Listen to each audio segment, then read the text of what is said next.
Okay, well, I'm Emi. As you all probably know by this point, I'm going to be talking a little bit about a project I've been taking part in for the past month. Ashley would know a ton about it. She was actually an intern there, I think. So I'm just going to show you a little bit about what I did, what I learned, and hopefully spark some interest in you guys as we move forward. So I'm going to talk about three things that I really didn't know about when I started the program, and I like to consider myself pretty environmentally literate, honestly, but I actually learned a ton from this project, so it's really suitable for all people in all stages of their sustainable development. So the first one that I'm going to talk about is food. And some of the stuff I learned about food is mostly on the fair trade, non-GMO, and organic side, and there's just a ton of facts that need to be known about out there. For example, the amount of pesticides and chemicals that go into conventionally farmed food, why it's important that we need to start moving towards a really organic shopping cart. Actually, at this point, I think it's 0.7% of all farmland right now is set aside for organic farming. This is partially because it's really difficult for people to turn organic. There's like a 2-year licensing process, and you have to have a ton of experience going organic, and all this time costs a lot of money, and it's really making people reluctant to shift towards the organic farming process. So we need to really change that, perhaps through legislation, things like that. So right now there's only 0.7% of them, but in other countries, this percentage is a lot higher. For example, I think Norway is about 15% or so.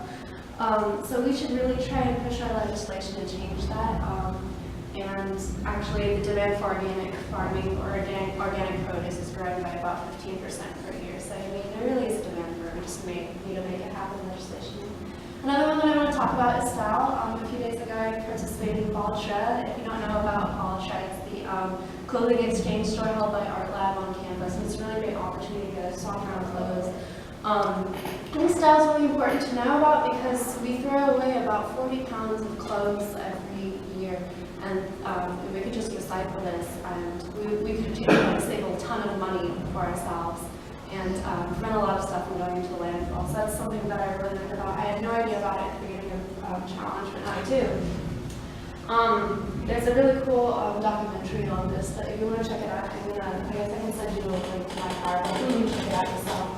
And the last thing that I really want to kind of focus on, because I think there's a really big misconception about it in the media right now, is hemp. I think we all associate with hemp starters in this era. But there's actually a really great potential for hemp in the market, and I just learned so much from hemp.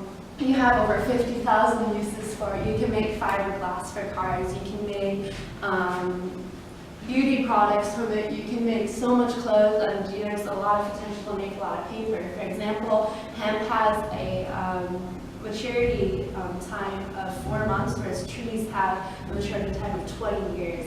Moreover, 1 acre of hemp produces 4 times the amount of paper that 1 acre of trees would produce. So we should really think about going over to hemp as well. Exchanging hemp for cotton. Cotton is the most pesticide-intensive crop in the United States. Whereas hemp, you don't need any pesticides to grow it, you don't need any chemicals, and it uses a lot less water. And hemp clothes, they last, 4 times longer than traditional cotton clothes. So there's a lot of potential here, I would say. And I think as we're going forward, we're going to see a lot more hemp products in the market, hopefully.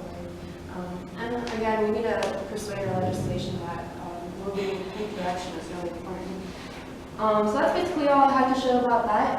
If you're interested, if you participate in their daily challenges, they send you a ton of free stuff.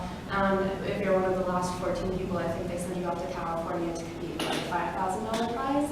I've won 22 days of the past 25 days, or wow, it's 28. So I think I've won 22 of the past 28 days. So I have way too much stuff. If you want to come up and take some of the stuff, any of it, all of it, go for it.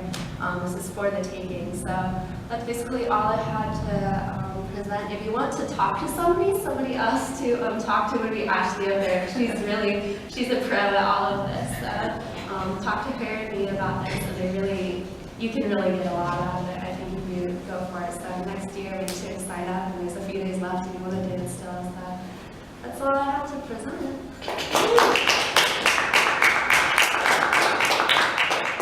So are you still in the running for the trip to? Yeah, it's like 11th right now or something. But I'm actually going to Greenville conference during the same time, so I can't go. But that's okay, maybe next year. Any other questions? No? Okay, seriously, please take this at the end of the lecture. Really do get rid of it.